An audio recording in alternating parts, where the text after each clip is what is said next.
Technical দা YouTube চ্যানেলে আবারও সবাইকে স্বাগত। তো আজকেও আমি তোমাদের জন্য নতুন একটা জব আপডেট নিয়ে এই ভিডিওতে চলে এসেছি। তো এই জব আপডেটটা হলো ইন্ডিয়ান আর্মির তরফ থেকে, যেখানে তোমাদের অগ্নিবীরের মাধ্যমে ইন্ডিয়ান আর্মিতে নিয়োগ করা হবে। তো এই ভিডিওতে আমি তোমাদের সম্পূর্ণ ইনফরমেশন দেবো, তোমাদের ট্রেড কী কী আছে, এজ কী রাখা হয়েছে এবং এডুকেশন কোয়ালিফিকেশান কী চাওয়া হয়েছে। তো তোমরা এই ভিডিওটা সম্পূর্ণ দেখো, তবেই কিন্তু তোমরা এই নোটিফিকেশানটা সম্পর্কে সম্পূর্ণ বুঝতে পারবে। তো সবার প্রথমে যে ট্রেডটা রাখা হয়েছে সেটা হলো অগ্নিবীর জেনারেল ডিউটি বা জিডি অল আর্মস, যেটার এজ রাখা হয়েছে 17.5 থেকে 21 বছর এবং এর এডুকেশন কোয়ালিফিকেশান রাখা হয়েছে ক্লাস 10 অথবা matric pass with 75% marks in aggregate and 33% marks in each subject. তো তোমাদের 45% মার্কস মাধ্যমিক বা 10 বা ম্যাট্রিক হতে হবে ওভারঅল মার্কস, এবং তোমাদের ইচ সাবজেক্ট বা প্রতিটা সাবজেক্টে কিন্তু 33% মার্কস ম্যান্ডেটরি, তবেই তোমরা এই পোস্টের জন্য আবেদন করতে পারবে।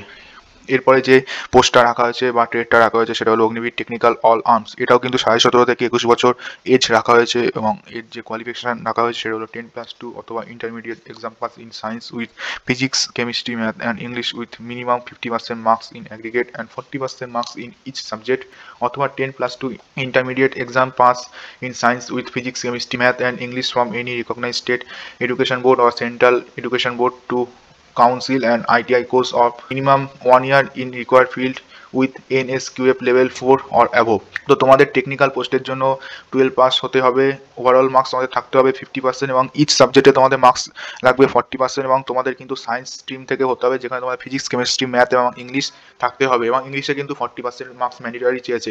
এখানে লিখেছে অথবা তোমরা যদি ITI পাস করে থাকো এবং NSQF লেভেল যদি 4 তোমাদের থাকে, তবে কিন্তু টেকনিক্যাল পোস্টের জন্য তোমরা আবেদন করতে পারবে। এরপরে যে পোস্ট আছে সেটা হলো Agniveer clerk store keeper technical all arms. এটাও কিন্তু এজ সেম রাখা হয়েছে এবং এর education qualification 10+2 intermediate exam pass in any stream arts commerce science with 60% marks in aggregate and minimum 50% in each subject securing 50% in English and math.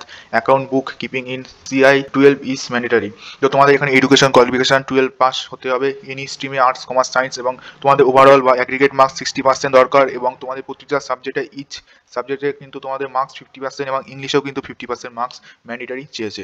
তো এরপরে যে পোস্টটা হলো সেটা হলো Agniveer tradesman 10th pass all arms. তো এরও এজ 17.5 থেকে 21 রাখা হয়েছে এবং এর education qualification class 10 simple pass চেয়েছে এবং প্রতিটা সাবজেক্টে 33% মার্কস চেয়েছে। এরপরে যে পোস্টটা হলো সেটা হলো অগ্নিবীর ট্রেডসম্যান 8th পাস সিস housekeeper and mess keeper all arms. এটাও কিন্তু এর 17.5 থেকে 21 রাখা হয়েছে এবং এর জন্য তোমাদের 8 পাস এডুকেশন কোয়ালিফিকেশন রাখা হয়েছে এবং প্রতিটা সাবজেক্টে তোমাদের 33% মার্কস চাওয়া হয়েছে। তো এখানে কিন্তু এই পোস্টগুলোর জন্য কোনো এজ রিল্যাক্সেশন বা কাস্ট রিল্যাক্সেশন বা কাস্ট বেনিফিট দেওয়া হয় না, সবই কিন্তু ইউআর বা আনরিজার্ভ ক্যান্ডিডেট হিসেবে ধরা হয়। তো এর এক্সাম কবে হবে এবং অ্যাপ্লিকেশান স্টার্ট কবে হবে তো এখনও সেটা বলে দেয়নি, শুধু এই নোটিশটা দিয়েছে। তো যখন বলে দেবে আমি তোমাদের ভিডিওর মাধ্যমে জানিয়ে দেবো। তো আজকের ভিডিওটা এই অবধি ছিল, আশা করি ভিডিওটা ভালো লেগেছে। যদি ভালো লাগে একটা লাইক করো এবং তোমরা যদি আমাদের চ্যানেলে নতুন থাকো চ্যানেলটিকে অবশ্যই সাবস্ক্রাইব করো।